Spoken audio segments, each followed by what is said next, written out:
వ్యవస్థల నిర్మూలన.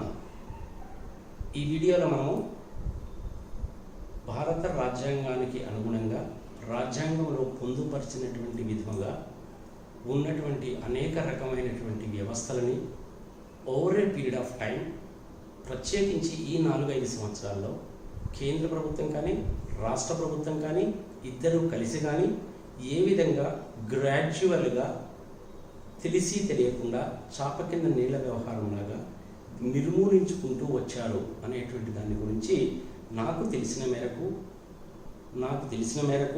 చదివిన మేరకు చూసిన మేరకు విశ్లేషించిన మేరకు చెప్పడానికి ఈ వీడియో చేస్తున్నాను. మొట్టమొదటిగా ఈ ప్రత్యేక లేదా స్వతంత్ర ప్రతిపత్తి ఉన్నటువంటి ఆర్గనైజేషన్స్ భారత రాజ్యాంగం ప్రకారం భారతదేశంలో ఇప్పటివరకు ఏమేమి ఉన్నాయి అనేటువంటిది ఒక లిస్టు రూపంలో ఒక సామాన్య మానవుడికి కానీ కాలేజెస్లో స్కూల్స్లో చదువుకునేటువంటి వాళ్ళకి కానీ చిన్న చిన్న వ్యాపారాలు చేసుకునేటువంటి వాళ్ళకి కానీ తెలియడం కోసం చెప్తాను.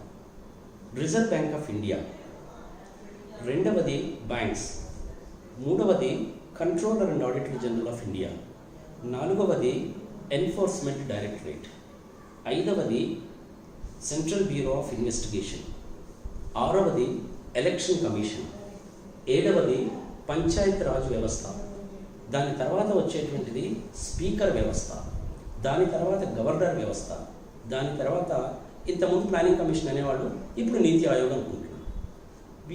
ఈ వ్యవస్థల గురించి ఒక్కొక్క దాని గురించి ఏ విధంగా వాటిని నిర్వీర్యం చేస్తూ వచ్చారు అనేటువంటి వాటి గురించి ఇప్పుడు ఒక్కొక్క దాన్ని నాకు తెలిసిన మేరకు క్లుప్తంగా నేను మీకు వివరించడానికి ప్రయత్నిస్తాను. మొట్టమొదటిది రిజర్వ్ బ్యాంక్ ఆఫ్ ఇండియా. భారతదేశం స్వతంత్రం రాకముందే reserve bank of India act కింద రిజర్వ్ బ్యాంక్ని స్థాపించారు. ఇప్పుడు ఈ రిజర్వ్ బ్యాంక్లో ఉండేటువంటి సెక్షన్ 7 అనేటువంటి ప్రొవిజన్ని ఇన్వోక్ చేసి మోడీ ప్రభుత్వము ఏ విధంగా దీన్ని నిర్వీర్యం చేయడానికి ప్రయత్నించింది అంటే, ఇంతకుముందు ఆర్బీఐ అనేటువంటిది దానికి board of governors, RBI governor అంటే మన్మోహన్ సింగ్ లాంటి వాడు ఆర్బీఐ గవర్నర్గా ఉన్నాడు, రంగరాజన్ గారు ఉన్నారు, ఇట్లా చాలామంది కూడా వైవి రెడ్డి గారు వీళ్ళందరూ గవర్నర్స్గా ఉన్నారు. ఈ గవర్నర్స్ తర్వాత deputy governor, board of governors etcetera ఉంటుంది. ప్రధానంగా ఈ ఆర్బీఐ వాళ్ళ యొక్క ప్రధాన ఉద్దేశం ఏంటంటే, కొత్త బ్యాంక్స్కి ఎవరికి పర్మిషన్ ఇవ్వాలి, రేట్స్ ఆఫ్ ఇంట్రెస్ట్ అనేటువంటిది ఎలా డిసైడ్ చేయాలి, CRR ratio, SLR ratio, repo rate, reverse repo rate, interest rates, basic points, ఇట్లాంటివన్నీ కూడాను ఈ రిజర్వ్ బ్యాంక్ యొక్క పరిగణనలోకి వస్తాయి. అయితే ఇప్పుడు ఏం చేశారంటే, వీళ్ళకు ఉన్నటువంటి అధికారాన్ని మొత్తాన్ని కూడా సెంట్రల్ గవర్నమెంట్ వాళ్ళ చేతుల్లో తీసుకోవడానికి ప్రయత్నాలు జరుగుతూ ఉన్నాయి. దీని ప్రకారం ఏమవుతుందంటే, ఇక మీదట రిజర్వ్ బ్యాంక్ ఆఫ్ ఇండియా వాడు ఎవరికన్నా కనుక కొత్తగా బ్యాంక్ పెట్టుకునే వాళ్ళకి పర్మిషన్ ఇవ్వాలి అంటే గవర్నమెంట్ ఒప్పుకోవాలి. ఫిక్స్డ్ డిపాజిట్స్ మీద రేట్ ఆఫ్ ఇంట్రెస్ట్ ఎంత ఇవ్వాలనేది గవర్నమెంట్ డిసైడ్ చేస్తుంది. ఎవరికి అప్పులు ఇవ్వాలి, ఎవరికి అప్పులు ఇవ్వకూడదు అనేటువంటిది రిజర్వ్ బ్యాంక్ ప్రభుత్వం డిసైడ్ చేస్తుంది. గవర్నర్స్ ఎవరు ఉండాలి అనేటువంటిది ప్రభుత్వం డిసైడ్ చేస్తుంది. ఏ బ్యాంకులు మూసేయాలి అనేది రిజర్వ్ బ్యాంక్ డిసైడ్ చేస్తుంది. రిజర్వ్ బ్యాంక్ దగ్గర ఉండేటువంటి క్యాష్ రిజర్వ్స్ అంటే CRR ratio, SLR ratio, reserve bank దగ్గర ఉన్నటువంటి మనీ ఏదైతే ఉంటుందో అది మొత్తం కూడా కేంద్ర ప్రభుత్వం ఉపయోగించుకోవచ్చు. సో దీని మూలంగా ఏం జరుగుతుంది అంటే, రిజర్వ్ బ్యాంక్ ఆఫ్ ఇండియా అనేటువంటి వ్యవస్థని శాశ్వతంగా నిర్వీర్యం చేయడం అనేటువంటిది జరుగుతుంది. ఈ రిజర్వ్ బ్యాంక్ ఆఫ్ ఇండియా ఇప్పటిదాకా ఇండిపెండెంట్గా యాక్ట్ చేసేటువంటి సంస్థ నిర్వీర్యం అయిపోతుంది అన్నమాట. దీని మూలంగా నిర్వీర్యం చేస్తున్నారు. ఇలా నిర్వీర్యం చేయడం మూలంగా రాజకీయ నాయకులకు బెనిఫిట్ ఏంటంటే, వాళ్ళు ఇష్టం వచ్చినట్టు చేస్తారు. కొత్తగా బ్యాంక్ కన్నా పెట్టాలనే పని అయితే వాళ్ళే డిసిషన్ తీసుకుంటారు. ఫిక్స్డ్ డిపాజిట్ మీద ఇంట్రెస్ట్ రేట్ ఎంత ఇవ్వాలి వాళ్ళే డిసైడ్ చేసుకుంటారు. రైతులకు రుణాలు ఎంత ఇవ్వాలి, పారిశ్రామికవేత్తలకు రుణాలు ఎంత ఇవ్వాలి, ఎవరికి ఎంత ఇవ్వాలి, ఏం చేయాలి, వాడు డబ్బులు కన్నా కట్టకపోతే ఏం చేయాలి మొత్తం కూడా గవర్నమెంట్ కూడా డిసైడ్ చేస్తారు. రిజర్వ్ బ్యాంక్ ఆఫ్ ఇండియా ఏమీ లేదు, అలా దిష్టి బొమ్మలా కూర్చోవడం అయిపోతుంది. ఇది రిజర్వ్ బ్యాంక్ ఆఫ్ ఇండియాని నిర్వీర్యం చేయడం. రెండవది బ్యాంక్స్. మనకు తెలిసిన వ్యవహారం నిన్న మొదలుగా చూస్తున్నాం. ఇప్పటి వరకు దేశవ్యాప్తంగా ఉండేటువంటి బ్యాంకుల్లో ఇంచుమించుగా 11 లక్షల మంది పనిచేస్తున్నారు. అందులో ఇంచుమించుగా 2,50,000 మంది ఉన్నారు. దేశవ్యాప్తంగా చాలా బ్రాంచెస్ ఉన్నాయి. ఇందులో నేషనలైజ్డ్ బ్యాంక్స్ ఎక్కువ ఉన్నాయి, ప్రైవేట్ బ్యాంక్స్ అనేటువంటిది తక్కువ ఉన్నాయి. ఈ బ్యాంక్స్లో ఇప్పటివరకు కూడా ఇంచుమించుగా 11 లక్షల కోట్ల రూపాయలు అనేటువంటిది నాన్ పర్ఫార్మింగ్ అసెట్స్, అంటే ఒక్క రూపాయి కూడా వడ్డీ రాదు. వీటి మీద ఇచ్చినటువంటి లోన్స్ మీద వీళ్ళు ఇచ్చినటువంటి 11 లక్షల రూపాయలు అనేటువంటిది అంబానీలకి, అదానీలకి, వాళ్ళకి వీళ్ళకి ఇచ్చినటువంటి లోన్స్ ఏవైతే ఉన్నాయో ఆ లోన్స్ మీద వీటి మీద ఒక్క రూపాయి కూడా వడ్డీ రావడం లేదు, వాళ్ళు ప్రిన్సిపల్ కట్టడం లేదు. వీటిని ఎన్పిఎస్ అంటాం. ఇది 14 లక్షల కోట్ల రూపాయలు ఉన్నాయి ఇప్పుడు. సరే, 11 లక్షల కోట్ల రూపాయలు ఉన్నాయి. ఈ 11 లక్షల కోట్ల రూపాయలని రైట్ ఆఫ్ చేసేస్తే ఇక అంబానీ కానీ, అదానీ కానీ, ఇంకొకరు కానీ ఎవరు కూడా బ్యాంకులకు డబ్బులు కట్టి పని లేదు. ఈ విధంగా బ్యాంకింగ్ వ్యవస్థని నిర్వీర్యం చేశారు. ఇంతకుముందు బ్యాంక్స్లో ఏంటంటే వాళ్ళకి ఇండిపెండెంట్గా ఉండేది. స్టాఫ్ సెలక్షన్ కానీ, ప్రమోషన్స్ కానీ, లోన్స్ ఇవ్వడం కానీ, అంటే కొన్ని నామ్స్ ఉన్నాయి. ప్రైమరీ సెక్టార్కి 40% ఇవ్వాలి, స్మాల్ ఇండస్ట్రీస్కి ఇంత ఇవ్వాలి, పెద్ద ఇండస్ట్రీస్కి ఇంత ఇవ్వాలి, ఇన్ఫ్రాస్ట్రక్చర్ ప్రాజెక్ట్స్కి ఇంత ఇవ్వాలి, ఫారిన్ కంట్రీస్లో చదువుకోవడానికి వెళ్ళేటువంటి పిల్లలకి ఇంత ఇవ్వాలి అనేటువంటి కొన్ని రూల్స్ అండ్ రెగ్యులేషన్స్ ఉంటాయి. ఇప్పుడు ఆ రూల్స్ అండ్ రెగ్యులేషన్స్లో మొత్తాన్ని కూడాను తొంగలో దొక్కేశారు. ఈ విధంగా బ్యాంక్స్ని కూడా నిర్వీర్యం చేసేసారు. దీని మూలంగా ఏమవుతుందంటే బ్యాంకింగ్ వ్యవస్థలో గుప్తాధిపత్యము వచ్చి ఒక సామాన్య మానవుడు డిపాజిట్ చేసుకున్నటువంటి డబ్బులకే ఎసరు పెట్టేస్తారు. సో ఈ విధంగా బ్యాంకింగ్ వ్యవస్థను నిర్వీర్యం చేశారు. ఈ బ్యాంకింగ్ వ్యవస్థని ఇంతకుముందు రెగ్యులేట్ చేసేటువంటి ఆర్బీఐని నిర్వీర్యం చేశారు. అంటే ప్రజలకు సంబంధించినటువంటి డబ్బులు మొత్తం కూడాను వీళ్ళ చేతుల్లో వెళ్ళిపోతారు. వాళ్ళు ఏం చేసినా మనం అడగడానికి వీల్లేదు. అంతే. పొరపాటున కనుక మనం నోరు తెరిచి కనుక గట్టిగా కనుక అయితే మీరు దేశద్రోహులోని మన మీద కేసులు పెట్టి జైల్లో వేసేటువంటి పరిస్థితి కూడా వస్తుంది. ఇది ఒక రకంగా చెప్పాలంటే ఏంటంటే నిరంకుశ పాలనకి దారి తీస్తుంది. ఇప్పుడు మనం అనుకున్నాం కదా, సెకండ్ వరల్డ్ వార్లో హిట్లర్ అనేటువంటి నిరంకుశ పాలన చేశాడంట, అదంట ఇదంట అనుకునేవాళ్ళం. దీని మూలకంగా ఇండియాలో ఆ వ్యవస్థ రావడానికి అవకాశం ఉంటుంది. నెక్స్ట్, మూడవది controller and auditor general of India. ఇది ఒక స్వతంత్ర ప్రతిపత్తి కలిగినటువంటి సంస్థ. ఇది ఇండిపెండెంట్గా పనిచేస్తుంది. ఈ controller and auditor general of India వాళ్ళ హెడ్ క్వార్టర్స్ ఏమో ఢిల్లీలో ఉంటుంది. ప్రతి రాష్ట్రానికి సంబంధించినటువంటి రాజధానిలో వీళ్ళ ఆఫీస్ ఉంటుంది.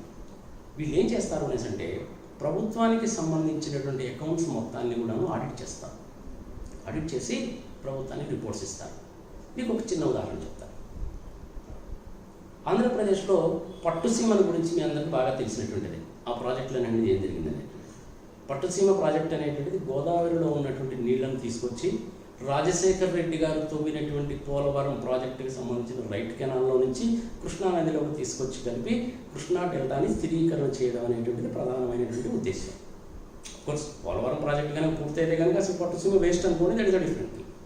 ఈ పర్టికులర్ దాని మీద ఏం చేశారంటే C&AG వాళ్ళు ఆడిట్ చేసి అసలు ఈ ప్రాజెక్టే వేస్ట్, ఈ ప్రాజెక్టు మనకు ఎటువంటి ప్రయోజనము లేదు, 400 కోట్ల రూపాయల అవినీతి జరిగింది అని వాళ్ళు రిపోర్ట్ ఇచ్చారు. ఇప్పుడు రాష్ట్ర ప్రభుత్వం వాళ్ళు దీనికి సమాధానం చెప్పాలి. ఈ రోజు వరకు వాళ్ళు దానికి సమాధానం చెప్పలేదు. అంటే controller and auditor general of India వాళ్ళు ఇచ్చినటువంటి నివేదిక అంటే రాష్ట్ర ప్రభుత్వానికి లెక్కలేదు. లెక్కలేదు అంటే అర్థం ఏంటంటే నువ్వెవడరా రిపోర్ట్ ఇవ్వడానికి, నా ఇష్టం, నా ప్రభుత్వం నా ఇష్టం వచ్చినట్టు చేసుకుంటాను, నా డబ్బులు పెట్టుకుంటాను, నేను పట్టుకుంటాను, నేను ఇంకోటి చేస్తాను, నువ్వు వచ్చేది ఏంది, చెప్పేది ఏంది, రిపోర్ట్ ఇచ్చేది ఏంది అని తీసేదాన్ని చెత్తబుట్టలు వేసేటువంటి పరిస్థితి. ఇట్లా controller and auditor general of India కూడా నిర్వీర్యం చేసేటువంటి ప్రయత్నాలు. నాలుగవది ఎన్ఫోర్స్మెంట్ డైరెక్టరేట్. ఈ ఎన్ఫోర్స్మెంట్ డైరెక్టరేట్ అనేది వాళ్ళు ఏం చేస్తారు అంటే భారతదేశంలో రెవెన్యూకి సంబంధించి కానీ ఇంకొకటి కానీ అంటే ఇన్కమ్ ట్యాక్స్ కానీ, సెంట్రల్ ఎక్సైజ్, కస్టమ్స్, GST ఇలాంటి వాటిలో కానీ, మనీ లాండరింగ్ వ్యవహారాల్లో కానీ, ఇలాంటి వాటిలో ఏదైనా కుంభకోణాలు కానీ జరిగినట్టయితే వాటిని గురించి వీళ్ళు పరిశీలించి రైడ్స్ చేసి ఇన్వెస్టిగేషన్ చేసి దానికి సంబంధించిన రిపోర్ట్స్ ఇచ్చి దాన్ని ఎన్ఫోర్స్ చేసి పెనాల్టీస్ ఇంపోజ్ చేయడం, వడ్డీలు కట్టించుకోవడం, కేసులు పెట్టడం, జైళ్ళకి వెళ్ళడము, జైళ్ళకి పంపించడము, ఇలాంటివన్నీ కూడాను ఎన్ఫోర్స్మెంట్ డైరెక్టరేట్ కూడా చేస్తారు. దీనికి కూడా హెడ్ ఆఫీస్ ఢిల్లీలో ఉంటుంది. ఇది కూడాను స్వతంత్రంగా ఇండిపెండెంట్గా యాక్ట్ చేసేటువంటి సంస్థ భారత రాజ్యాంగం ప్రకారం. దీన్ని కూడాను నిర్వీర్యం చేయడానికి ప్రయత్నాలు జరుగుతూ ఉన్నాయి. కొంతవరకు దీన్ని కూడా నిర్వీర్యం చేసేసారు. అంటే నిర్వీర్యం చేయడం అంటే నా ఉద్దేశం ఏంటంటే ఎవడి మీద నువ్వు దీన్ని ప్రయోగించాలి అనేటువంటిది కేంద్ర ప్రభుత్వం చెప్తుంది. కేంద్ర ప్రభుత్వంలో ఎప్పుడు ఎవరు అధికారంలో ఉంటారు అనేటువంటిది వాళ్ళకు వచ్చినటువంటి మెజారిటీ మీద బేస్ అయి ఉంటుంది. కాబట్టి ఇప్పుడంటే మోడీ గారు ఉన్నారు, తర్వాత ఇంకెవరు వస్తారో మనకు తెలియదు. ఏదో కట్బంధన్ అని అదని ఇదని మహాబంధన్ అని అంటున్నారు. కాబట్టి ఈసారి 2019లో ఏం జరుగుతుందో మనకు తెలియదు, ఎవరు అధికారంలోకి వస్తారో తెలియదు. కానీ విచిత్రమైన పరిస్థితి ఏంటంటే ఎవరు అధికారంలో ఉన్నప్పటికీ కూడా గత 25-30 సంవత్సరాల నుంచి వీటిని చిన్నగా గ్రాడ్యువల్గా నిర్వీర్యం చేసేటువంటి కార్యక్రమం మటుకు మొదలైంది. అందులో ఈ ఎన్ఫోర్స్మెంట్ డైరెక్టరేట్ కూడా అల్టిమేట్గా ఇంక్లూడ్ చేశారు. ఈ ఎన్ఫోర్స్మెంట్ డైరెక్టరేట్ కూడా ఏంటంటే మనీ లాండరింగ్ వ్యవహారాల్లో కూడా చూస్తూ ఉంటారు. ఒక్కోసారి ఫారెన్ కరెన్సీ తీసుకుపోవడము, అంటే ఎల్ఆర్ఎస్ అని చెప్పిన ఒక స్కీమ్ ఉంటుంది, లిబరలైజ్డ్ రెమిటెన్స్ స్కీమ్. అంటే మన పిల్లలు అమెరికా వెళ్ళేటప్పుడు ఇబ్బంది పడుతున్నారని ఈ స్కీమ్ చాలా లిబరలైజ్ చేసి 2,50,000 రూపీస్ వరకు లిమిట్ ఇచ్చారు. ఇలాంటి వాటిల్లో ఏమన్నా అవకతవకలు జరిగాయా, ఇట్లాంటి వాటిని కూడా ఎన్ఫోర్స్మెంట్ డైరెక్టరేట్ వాళ్ళు చూస్తుంటారు. వీటిని కూడా నిర్వీర్యం చేయడం అనేటువంటిది గ్రాడ్యువల్గా మొదలైంది. దీన్ని పూర్తిగా నిర్వీర్యం చేయడానికి ఎంతకాలం పడుతుందో మనకు తెలియదు. దీని తర్వాత పంచాయతీరాజ్ వ్యవస్థ. ఈ పంచాయతీరాజ్ వ్యవస్థ అనేటువంటిది భారత రాజ్యాంగంలో మొదటి నుంచి కూడా ఉన్నటువంటిది. గాంధీ గారి కలగన్నది ఏంటంటే స్వయం ప్రతిపత్తి కలిగినటువంటి ఇండిపెండెంట్గా వ్యవహరించేటువంటిది గ్రామ పంచాయతీలు అనేటువంటిది భారతదేశానికి పట్టుకొమ్మ లాంటివి అని మహాత్మా గాంధీ గారు చెప్పారు. అదే భారత రాజ్యాంగంలో పొందుపరిచారు. తర్వాత రాజీవ్ గాంధీ గారు ప్రైమ్ మినిస్టర్గా ఉన్నప్పుడు ఈ పంచాయతీరాజ్ వ్యవస్థని బలోపేతం చేయడానికి అని చెప్పి ఒక చట్టం తీసుకొచ్చి దాని ప్రకారం నిధులు కేటాయించడం అనేటువంటిది మొదలుపెట్టారు. ఈ మధ్య 13th finance commission, 14th finance commission, 12th finance కమిషన్లో కూడా ఇచ్చేటువంటి బడ్జెట్స్లో రాష్ట్ర ప్రభుత్వానికి ఎంత ఇవ్వాలి, కేంద్రం ఎంత ఉంచుకోవాలి, పంచాయతీలకి, మున్సిపాలిటీలకి, కార్పొరేషన్లకి ఎంత సొమ్ము కేటాయించాలనేటువంటి దాన్ని కూడాను కొత్తగా ప్రతిపాదనలు తీసుకొచ్చారు. దాని ప్రకారం ఏమవుతుందంటే ప్రతి విలేజ్కి కూడాను ఆ విలేజ్లో ఉండే గ్రామ పంచాయతీకి డైరెక్ట్గా సెంట్రల్ గవర్నమెంట్ దగ్గర నుంచే ఫండ్స్ వచ్చేస్తాయి. సో ఇది కూడాను స్వతంత్ర ప్రతిపత్తి కలిగిన సంస్థ అలాగా ఉంది. మొట్టమొదటి నుంచి కూడా పంచాయతీరాజ్ వ్యవస్థ అనేది అలాగే ఉండేది. ఆ ఊళ్ళో ఉండేటువంటిది వాళ్ళు వార్డ్స్ కింద డివైడ్ చేసి 5 సంవత్సరాలకు ఒకసారి ఎలక్షన్స్ జరిగి వాళ్ళు వార్డు మెంబర్స్ని వాళ్ళని వెళ్ళిపోవచ్చని ఎప్పటి నుంచో జరుగుతూనే ఉంది. ఇప్పుడు జరుగుతున్న వ్యవస్థ ఏంటంటే ఈ పంచాయతీరాజ్ వ్యవస్థను కూడా నిర్వీర్యం చేయడానికి శాయశక్తులా ప్రయత్నించారు. ఉదాహరణకు ఆంధ్రప్రదేశ్లో తీసుకోండి, పంచాయతీరాజ్ ఎలక్షన్ పెట్టలేదు. ఎలక్షన్ పెట్టమని చివరికి హైకోర్టు వాళ్ళు మొట్టికాయలు వేశారు. పెడతారో లేదో మనకు తెలియదు. అంటే పంచాయతీలకు సంబంధించిన ఎలక్షన్ కండక్ట్ చేయడం అనేటువంటిది రాష్ట్ర ప్రభుత్వానికి ఇష్టం లేదు. ఎందుకు ఇష్టం లేదు అనేసి అంటే అది మనకు తెలియదు. వాళ్ళ చేతుల్లో పెట్టుకోవడానికి కోసం చేసే పని. వాళ్ళ టర్మ్ కూడా అయిపోయింది. స్పెషల్ ఎగ్జిక్యూటివ్ ఆఫీసర్స్ని వేశారు. అంటే మొత్తం కూడా వాళ్ళ చేతుల్లోనే ఉంటుంది. ఆ ఊళ్ళో బోరింగ్లు ఎక్కడ వేయాలి, రోడ్డు ఎక్కడ వేయాలి, ఏమిటి, ఇట్లాంటివన్నీ కూడా ఆ స్పెషల్ ఎగ్జిక్యూటివ్ ఆఫీసర్లో చేస్తారు. వాళ్ళు ఏం చేస్తారంటే ప్రభుత్వం ఎవరు అధికారంలో ఉంటే వాళ్ళు చెప్పిందని తానితందన అని చెప్పి చేస్తారు. అంటే పంచాయతీరాజ్ వ్యవస్థను కూడాను గ్రాడ్యువల్గా over a period of time భారత రాజ్యాంగంలో చెప్పినప్పటికీ, మహాత్మా గాంధీ గారు చెప్పినప్పటికీ, అంబేద్కర్ గారు చెప్పినప్పటికీ, రాజీవ్ గాంధీ గారు దానికోసం ప్రత్యేకంగా చట్టం తీసుకొచ్చినప్పటికీ కూడాను నిర్వీర్యం చేస్తూ ఉన్నారు. ఇది ఇదే విధంగా కనుక కొంతకాలంగా కంటిన్యూ అయితే అసలు పంచాయతీల్లో ఎలక్షన్లు జరిగేటువంటి అవకాశమే ఉండదు. అంతా కూడా గవర్నమెంట్ చేతుల్లోనే ఉంటుంది. ఎవరైతే చీఫ్ మినిస్టర్గా ఉంటారో వాళ్ళ ఆదేశం ప్రకారమే ఆ ఊళ్ళో బోరింగ్లు వేయాలన్నా, రోడ్లు వేయాలన్నా, వీధి దీపాలు వేయాలన్నా అన్నీ కూడా వాళ్ళకు అనుకూలంగానే జరుగుతాయి. అప్పుడు ఏం జరుగుతుంది, అల్టిమేట్గా ఆ పార్టీలో ఉన్న మనుషులు తెచ్చుకుంటారు. అది సంగతి. నెక్స్ట్ స్పీకర్ వ్యవస్థ. భారత రాజ్యాంగం ప్రకారం ఏమవుతుందంటే స్పీకర్ అనేటువంటి వ్యక్తి ఇండిపెండెంట్గా వ్యవహరించవలసినటువంటి వ్యక్తి. స్పీకర్ అంటే పెద్ద మనిషి కింద లెక్క. రాష్ట్రాల్లో స్పీకర్లు ఉంటారు, లోక్సభలో రాజ్యసభకి స్పీకర్లు ఉంటారు. మీకు తెలియని వ్యవహారం ఉంటే ఏం కాదు. ఆంధ్రప్రదేశ్లోనేమో కోడెల శివప్రసాద్ గారు ఉన్నారు. అక్కడేమో మన తెలుగు ఆయన వెంకయ్య నాయుడు గారే ఉన్నారు. రాజ్యసభకి ఆయన వెంకయ్య గారే ఉన్నారు. ఇంతకుముందు పాపం వెంకయ్య నాయుడు గారు మంత్రిగా ఉన్నప్పుడు ఏంటంటే రాజకీయవాదిగా ఉండేటువంటి వాడు కాబట్టి పాపం ఆయన హైదరాబాద్లోనూ ఆంధ్రప్రదేశ్లోనూ ఎక్కువ ఉండేవాడు, ఢిల్లీలోనే తక్కువ ఉండేవాడు. వచ్చినప్పుడల్లా షాలోలు కప్పించుకునేవాడు, ఆ మాట ఈ మాట చెప్పేవాడు, చప్పట్లు కొట్టించుకునేవాడు, పోదాన్ని నేర్చుకునేవాడు, వెళ్ళిపోయేవాడు. ఇప్పుడు పాపం స్పీకర్ అయిపోయాడు కాబట్టి పెద్ద మనిషి తరహాలో ఉన్నాడు కాబట్టి ఆయన ఎక్కడ ఈ మధ్య టీవీలో కనపడలేదు. స్పీకర్ అంటే అర్థం ఏంటంటే పెద్ద మనిషి, నిష్పక్షపాతంగా ఉండాలి, అందరినీ సమానంగా చూడాలి. అసెంబ్లీలో కానీ రాజ్యసభలో కానీ ఇంకెక్కడైనా సరే కాక ఆయన మాటకి తిరుగు ఉండదు. చాలా విస్తృతమైనటువంటి అధికారాలు ఉంటాయి స్పీకర్స్కి. కానీ మన ఆంధ్రప్రదేశ్లో ఉన్నటువంటి స్పీకర్ వ్యవస్థ అనేటువంటిది ఎంత దరిద్రంగా తయారైంది అనేసి అంటే చూస్తూనే ఉన్నాం మనం రోజు టీవీలో. అపోజిషన్ వాళ్ళకి టైం ఇవ్వకపోవడం, వాటి క్వశ్చన్లు కనుక ఇస్తే ఆ కొత్త ఉండేటువంటి వాళ్ళు అరవడం, ఆ అరవడం అనేటువంటి మామూలుగా అరవడం కూడా కాదు, భయంకరమైనటువంటి అన్పార్లమెంటరీ లాంగ్వేజ్ వాడడం. రే ఏమనుకుంటారా నిన్ను తంతాను రే పొడి చేస్తాను నేను నీ సంగతి ఏదో చూస్తాను అనేటువంటి దారుణమైన మాట. ఇది నేను చెప్తున్నాను కాదండి, ఎవరన్నా సరే కాక మన ఆంధ్రప్రదేశ్ అసెంబ్లీకి సంబంధించినటువంటి రికార్డ్స్ ఒకసారి తెప్పించి చూడండి, మీకే కనపడుతుంది. స్పీకర్ గారు పక్షపాత బుద్ధితో ప్రవర్తిస్తున్నారు. ఆయన పెద్ద మనిషిగా ఉండాల్సినటువంటి వాడు చంద్రబాబు నాయుడు గారికి పాలాభిషేకం పూలాభిషేకం చేస్తాడు. ఆయన అలాంటి పనులు అనేటువంటి స్పీకర్గా ఉండేటువంటి ఆయన చేయకూడదు. అదే విధంగా 22 మంది 23 వైఎస్ఆర్సీపీకి సంబంధించిన ఎమ్మెల్యేలు తెలుగుదేశంలోకి వెళ్ళిపోతే, సరే రకరకాల రీజన్ మూలంగా వెళ్ళిపోయారు అనుకోండి, వెళ్ళిపోతే వాళ్ళ చేత రిజైన్ చేయించి మళ్ళీ మీరు ప్రజల దగ్గరికి వెళ్ళి మెంబర్స్గా రండి అన్నా చెప్పాలి. లేదంటే వాళ్ళు రెసిగ్నేషన్స్ కన్నా సబ్మిట్ చేస్తే అవి యాక్సెప్ట్ అన్నా చేయాలి, లేదంటే వాళ్ళు సస్పెండ్ అన్నా చేయాలి. కానీ కోడెల శివప్రసాద్ గారు ఈ 3 పనులలో ఏ పని చేయలేదు. ఇది చాలా విడ్డూరమైన విషయం, ఎందుకంటే ఆయనకు విస్తృతమైన అధికారాలు ఉన్నాయి. యాక్సెప్ట్ చేయడం చేయకపోవడం అనేది ఆయన ఇష్టం. లాస్ట్ టైం అలాగే ఉంది. వైఎస్ఆర్సీపీ ఎంపీలు 4 ఉన్నారు, వాళ్ళు పాపం సబ్మిట్ చేస్తున్నారు అవిశ్వాస తీర్మానం పెట్టడానికి ముందు. మీ అందరికీ తెలిసిన విషయాలు. ఒకసారి అవకాశం ఇచ్చారు, మళ్ళీ ఆమె పిలిచారు, అయ్యా బాబు మీరేమో మళ్ళీ పునఃసంస్కరించుకుంటున్నారంటే లేదండి మేము రిజైన్ చేస్తామండి అన్నారు. అప్పుడు ఆమె రిజిగ్నేషన్ లెటర్స్ అనేది యాక్సెప్ట్ చేశారు. దానికి ఒక పర్టికులర్ ఫార్మాట్ ఉంటుంది, ఆ ఫార్మాట్లో ఇస్తారు, ఆమె యాక్సెప్ట్ చేస్తారు. కాబట్టి ఇప్పుడు ఆ 5 ఎంపీలు కూడా వాళ్ళ ఎంపీలు కాదు, వాళ్ళకి పార్లమెంట్లో సభ్యత్వం లేదు. అలా చేయాలి. అలాగనే చేస్తే ఏమవుతుందంటే స్పీకర్ వ్యవస్థకి గౌరవం తగ్గుతుంది. కానీ మన ఆంధ్రప్రదేశ్లో స్పీకర్ గారు ఆ పని చేయలేదు. స్పీకర్ వ్యవస్థను కూడాను నీరుగారు చేశారు. ఇది నెక్స్ట్ది గవర్నర్ వ్యవస్థ. ప్రతి రాష్ట్రానికి కూడా ఒక గవర్నర్ ఉంటారు. ఈ గవర్నర్ వ్యవస్థ, ఈ గవర్నర్కి సంబంధించిన అధికారాలు కనుక పరిశీలిస్తే రాష్ట్రానికి సంబంధించినటువంటి గవర్నర్కి చాలా విస్తృతమైనటువంటి అధికారాలు ఉంటాయి. ఇంతకుముందు కూడా ఒకసారి నేను గవర్నర్ మీద 2 వీడియోలు చేశాను. గవర్నర్ రబ్బర్ స్టాంప్ కాదు అని ఒక వీడియో, గవర్నర్ చేయాల్సినటువంటి విధులు ఏమిటి, గవర్నర్ అయినటువంటి వాడు ఆంధ్రప్రదేశ్లో ఎలా బిహేవ్ చేస్తున్నారని 2 వీడియోలు రిలీజ్ చేశాను, కావాలంటే మీరు చూసుకోవచ్చు.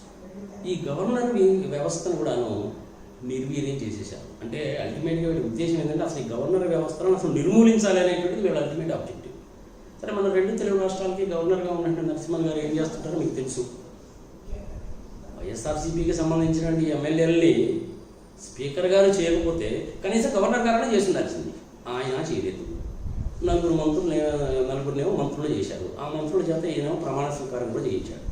అంటే అటు స్పీకరు నిర్మూలన చేసేసాడు, ఇటు గవర్నర్ గారు కూడా అదే పని చేశారు. ఇంకా అలాంటప్పుడు అసలు గవర్నర్ వ్యవస్థ ఎందుకు? గవర్నర్ వ్యవస్థను రద్దు చేసేయచ్చు. పెద్ద మనిషిగా ఉండాల్సిన గవర్నర్ పెద్ద మనిషిగా వ్యవహరించకుండా పిల్లవాళ్ళలాగా వ్యవహరించి భారత రాజ్యాంగాన్ని తుప్పు పొడిస్తే ఎట్లా?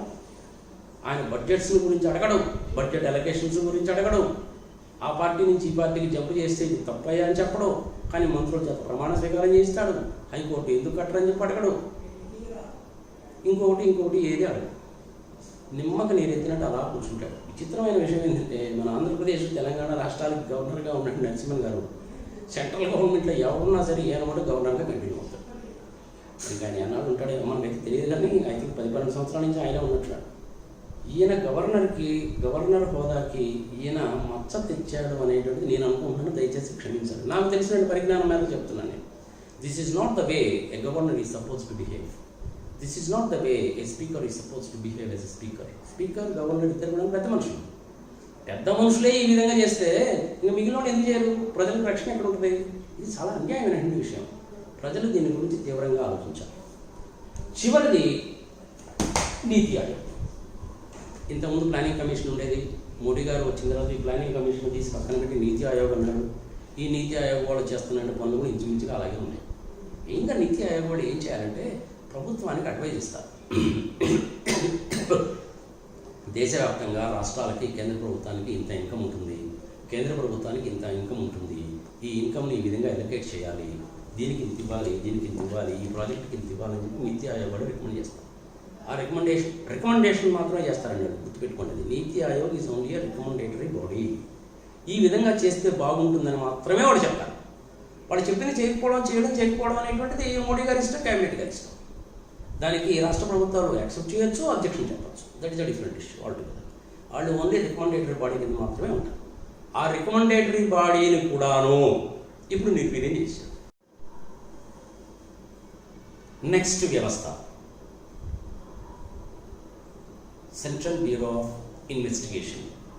ఈ మధ్య రెగ్యులర్గా నేషనల్ ఛానల్స్లో, లోకల్గా ఉండే ఛానల్స్లో, పత్రికల్లో విస్తృతంగా వస్తున్నటువంటి విషయం సెంట్రల్ బ్యూరో ఆఫ్ ఇన్వెస్టిగేషన్. ఈ సెంట్రల్ బ్యూరో ఆఫ్ ఇన్వెస్టిగేషన్ అనేటువంటిది ఐ థింక్ నాకు తెలిసి 1960s నుంచో 61 నుంచో పనిచేస్తూ ఉంది. చాలా గొప్ప సంస్థ కింద చెప్పుకున్నటువంటిది. సీరియస్ ఫ్రాడ్ కేసెస్, ఫారెన్ ఎక్స్చేంజీలో జరిగినటువంటి అవకతవకలు, ఖూనీ కేసులు, దొమ్మీ కేసులు, లాలూ ప్రసాద్ యాదవ్ లాంటి గడ్డి కుంభకోణాలు, ఇట్లాంటి వాటిని గురించి కూడా సిబిఐ అనేటువంటి వాళ్ళు ఎంక్వైరీ చేస్తారు. ఇది సపరేట్గా ఉంటుంది. హెడ్ క్వార్టర్స్ ఢిల్లీలో ఉంటుంది. ప్రతి రాష్ట్రానికి సంబంధించిన క్యాపిటల్లో కూడా బ్రాంచ్ ఉంటుంది సిబిఐ అనేది. ఈ సిబిఐలో ఈ మధ్య ఏం జరిగిందో మీకు తెలుసు, నేను ప్రత్యేకంగా మీకు చెప్పాల్సిన పని లేదు. సిబిఐ ఫంక్షనింగ్ అనేటువంటి ఎలా నీరుగార్చారు అనేసి అంటే, ప్రపంచవ్యాప్తంగా ఒకప్పుడు సెంట్రల్ బ్యూరో ఆఫ్ ఇన్వెస్టిగేషన్ ఇండియాకి సంబంధించిన వ్యవహారము ఒక సంస్థ అంటే, దీనికి అనుగుణంగా ఉన్నటువంటి దీంతో పాటు ఉన్నటువంటి ఇంకొక సంస్థ దాన్ని రా అంటారు, రీసెర్చ్ అండ్ అనాలిసిస్ వింగ్ అంటారు. వీళ్ళిద్దరు కూడా జాయింట్ ఆపరేషన్స్ జాయింట్గా కలిసి పనిచేస్తూ ఉంటారు. ఈ రెండు వ్యవస్థలను కూడాను భ్రష్టు పట్టించేశారు. అందులో ఉండేటువంటి డైరెక్టర్లు, స్పెషల్ డైరెక్టర్లు, ఇంకొక ఆయన వీళ్ళందరూ కలిసి ఎంతో విశిష్టమైనటువంటి పేరున్నటువంటి సిబిఐని భ్రష్టు పట్టించేశారనమాట. నేను ప్రత్యేకంగా చెప్పాల్సిన పని లేదు. అన్నిటికంటే విచిత్రమైన విషయం ఏంటంటే, ఈ సిబిఐ వాళ్ళు అసలు నా రాష్ట్రంలోకి రావడానికి వీలు లేదు అని చంద్రబాబు నాయుడు గారు ఒక జీవో ఇచ్చారు. సరే, ఇక జీవో ఇచ్చారు, దాని మీద మళ్ళీ కోర్టుకు వెళ్తారు, కుదురుతుందా కుదరదా అనేటువంటిది చాలామంది రాజకీయ పరంగా చెప్పారు. అదేదో section 6 Delhi special police act, అది కుదురుతుంది కుదరదు సంగతి సమస్య. ఏది ఏమైనా సరే ఆ యాక్ట్ ప్రకారం నేను కూడా కొంతవరకు చదివాను. నేను I'm not law expert, but of course I could understand certain extent.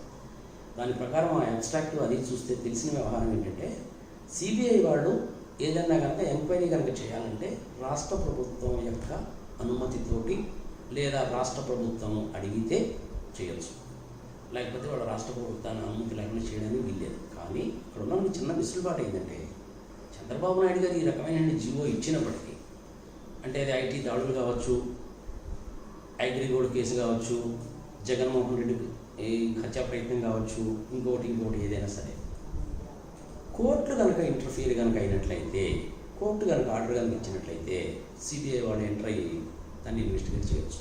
కానీ చట్ట ప్రకారం ఏంటంటే రాష్ట్ర ప్రభుత్వం దగ్గర పర్మిషన్ తీసుకోవాలి, లేదంటే రాష్ట్ర ప్రభుత్వం ఇన్వైట్ చేయాలి. కానీ అలాంటి సిబిఐ కూడాను ఇప్పుడు భ్రష్టు పట్టిపోయే పరిస్థితి వచ్చింది. దాన్ని కూడాను గ్రాడ్యువల్గా నిర్వీర్యం చేసేసారు. ఉదాహరణకు జగన్మోహన్ రెడ్డి కేసు తీసుకోండి. జగన్మోహన్ రెడ్డి కేసు అనేటువంటిది వైజాగ్ ఎయిర్పోర్ట్లో జరిగింది, అందరికీ తెలిసిందే.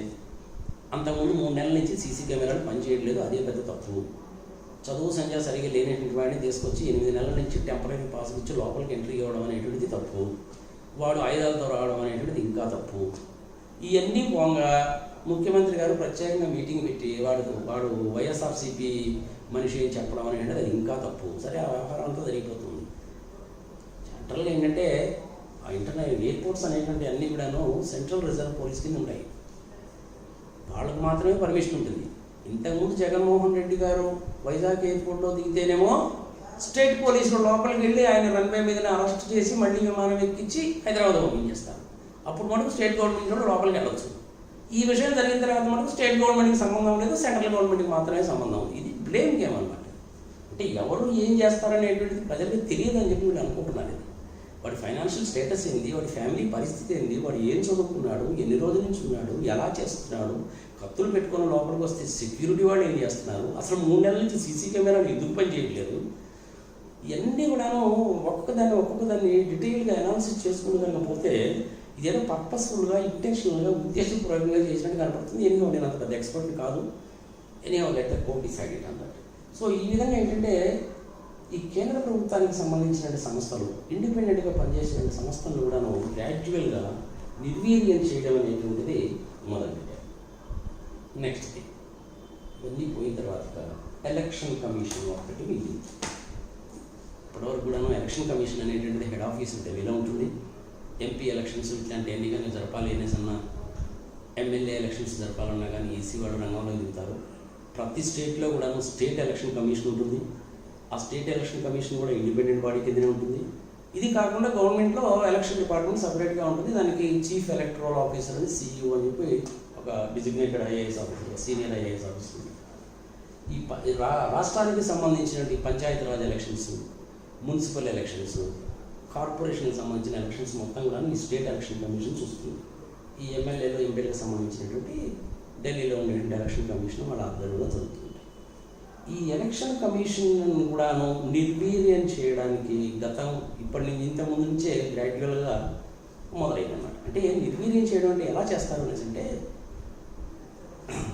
సెన్సిటివ్ ఏరియాస్ని నాన్ సెన్సిటివ్ ఏరియాస్ అని చెప్పి డిక్లేర్ చేయడం, అవసరమైనటువంటి పోలీస్ సిబ్బందిని ఇవ్వకపోవడం, సిబ్బందికి ట్రైనింగ్ ఇవ్వకపోవడం, ఖర్చులు అలొకేట్ చేయకపోవడం, ఎంపీలు ఎమ్మెల్యేలు ఎంత ఖర్చు పెట్టుకున్నా సరే చూసి చూడకుండా పట్టించుకోకుండా వెళ్ళిపోవడం, ఇలాంటి పనులన్నీ కూడాను చూసి చూడనట్టు పోనాయా బాబు అని చెప్పి మీరు చెప్తుంటారు ఎలక్షన్ కమిషన్. దాంతో ఏమవుతుందంటే ఎలక్షన్ కమిషన్ కూడాను నిర్వీర్యమయ్యేటువంటి పరిస్థితి వస్తాం.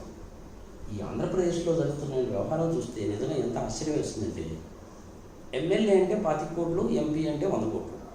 కానీ ఎలక్షన్ కమిషన్ నిబంధనల ప్రకారం ఎమ్మెల్యేకి అయితే 27 లక్షలు 28 లక్షలు ఉందనుకుంటాను. ఇప్పుడు ఎంపీకి ఏమో 75 లక్షలు 80 లక్షలు ఎంతో ఉంటుంది. కానీ ఆంధ్రప్రదేశ్లో ఎంపీ కావాలంటేనేమో 100 కోట్లు, ఎమ్మెల్యే కావాలంటే 25 కోట్లు. డబ్బులు ఎక్కడి నుంచి వస్తాయి వీళ్ళకి? ఎలక్షన్ కమిషన్ రెస్పాన్సిబిలిటీ ఇది. వాళ్ళు నిరోధించాలి బయటనేది. వాళ్ళంతా కూడాను రాష్ట్రం అంతా కూడా తిరిగి, దేశం అంతా కూడా తిరిగి ఎవరు ఎలా ఎప్పుడు ఖర్చు పెడుతున్నాడు, ఎంత ఖర్చు పెడుతున్నాడో, అప్రాక్సిమేట్గా ఎంత అవుతుంది అనేసి వాళ్ళు చూడగలరు. కానీ వాళ్ళను కూడా నిర్వీర్యం చేయడం మూలకంగా వాళ్ళకి సఫిషియెంట్ స్టాఫ్ ఇవ్వకపోవడము, ఆఫీసర్స్ని ఇవ్వకపోవడము, ట్రైనింగ్ ఇవ్వకపోవడము, వెహికల్స్ ఇవ్వకపోవడము, నా రాష్ట్రంలోకి రావడానికి వీల్లేదనడం, కమ్యూనికేషన్ ఇవ్వకపోవడం మూలకంగా వాళ్ళను కూడా నిర్వీర్యం చేయడం అనేటువంటిది జరుగుతుంది. భారతదేశంలో ఎలక్షన్ కమిషన్ ఇంపార్టెన్స్ ఏమిటి అనేటువంటిది ఒకే వ్యక్తి వెలుగులోకి తీసుకొచ్చాడు. శేషన్ అనేటువంటి వ్యక్తి వెలుగులోకి తీసుకొచ్చాడు. అప్పుడు దాకా అసలు చాలామందికి తెలియదు, నాకు కూడా తెలియదు. ఎలక్షన్ కమిషన్కి ఇంత విస్తృతమైన అధికారాలు ఉంటాయని సంగతి నాకు కూడా తెలియదు. ఎవడన్నా ఎలక్షన్లో ఒక ఎమ్మెల్యే కానీ ఎంపీ కానీ పోటీ చేసేటప్పుడు నా ఇంటి గోడ మీద కనుక వాడు కనుక రంగులు వేసిపోయి రాసి కనుక పోతే ఎలక్షన్ అయిపోయిన తర్వాత వాడి సొంత ఖర్చుతోటి మళ్ళీ నాకు వైట్ వాష్ వేయించుకోవాలి. ఇది మనకు తెలియదు. శేషన్ గారు పుణ్యమాని ఈ విషయాలను కూడా మనకు తెలిసినాయి ఇట్లాంటివన్నీ. మరి 25 కోట్లు 100 కోట్ల రూపాయలు ఎందుకు ఖర్చు పెడుతున్నారా బాబు ఆంధ్రప్రదేశ్లో? నేను దేశంలో ఎక్కడ చూడదు, ఒక్క ఆంధ్రప్రదేశ్లో నేను ఈ పరిస్థితి చూశాను. చాలా ఆశ్చర్యం వేస్తున్నాను.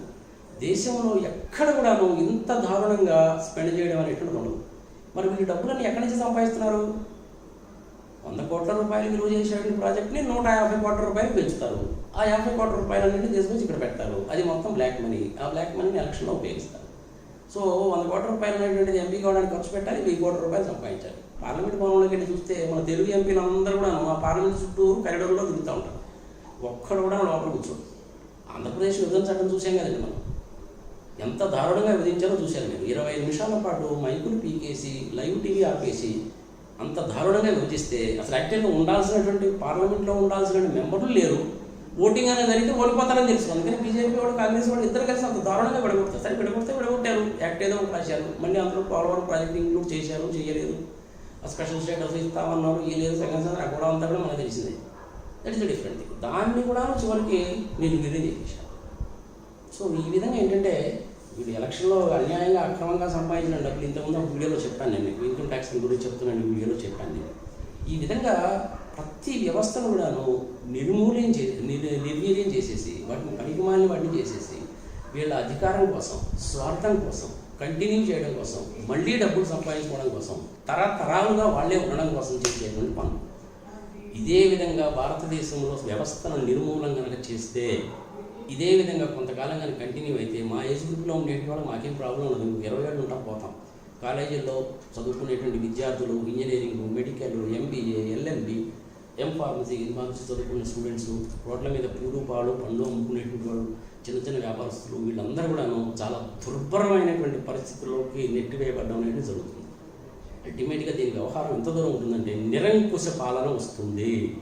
భారతదేశం విచ్ఛిన్నం అయిపోవడానికి దారి తీస్తుంది. ఇలా విచ్ఛిన్నం అయిపోవడము, ఇంటిగ్రిటీ దెబ్బతినడము, మళ్ళీ తర్వాత ఏంటంటే భాషా భేదాలని అవన్నీ ఇవన్నీ చాలా రావడం ముఖ్యంగా దేశానికే దెబ్బ. మా ఏజ్ గ్రూప్ వాళ్ళకి ఏం కాదు, మీరే ఇబ్బంది పడతారు. ఆలోచించుకోవాల్సింది మీరే. 2019లో రాబోయేటువంటి ఎలక్షన్స్లో మీరు తీసుకునేటువంటి నిర్ణయాన్ని బట్టే దేశ అభివృద్ధి, సమగ్రత, safety, security, sovereignty, integrity, development depend అయి ఉంటాయి.